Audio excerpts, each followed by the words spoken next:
সন্তান ফিরবে না জেনেও জানালার গ্রিল ধরে পথপানে চেয়ে থাকেন মমতাময়ী মা রোকেয়া খাতুন।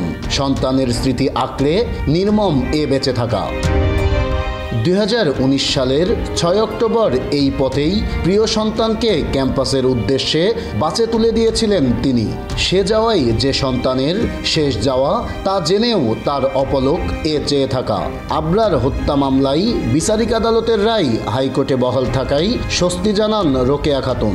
কিন্তু প্রিয় সন্তানের নির্মম হত্যাকাণ্ডের স্মৃতি প্রতি মুহূর্ত তাড়িয়ে বেড়ায় তাকে। আজকের রায়ে আমি, আমার পুরো পরিবার, সেই সাথে আমি জানি আমার এলাকাবাসী, দেশবাসী সবাই সন্তুষ্ট।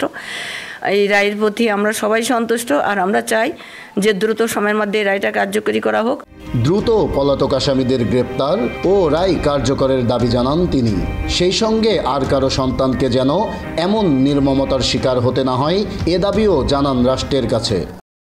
কোনো শিক্ষা প্রতিষ্ঠানে যেন আর এই রকম কোনো কারোর উপরে কোনো নির্মম অত্যাচার নির্যাতনের শিকার হতে হয় না, কারোর উপর কোনো র্যাগিং না হয়, কোনো রাজনীতির কোনো দল যেন না থাকে। বিভিন্ন শিক্ষা প্রতিষ্ঠানের প্রশাসনের কাছে আমি অনুরোধ করব, আপনারা ওই স্টুডেন্ট যারা ভর্তি হয় তাদেরকে স্টুডেন্ট হিসাবে না দেখে আপনারা আপনাদের সন্তানের মতো দেখেন।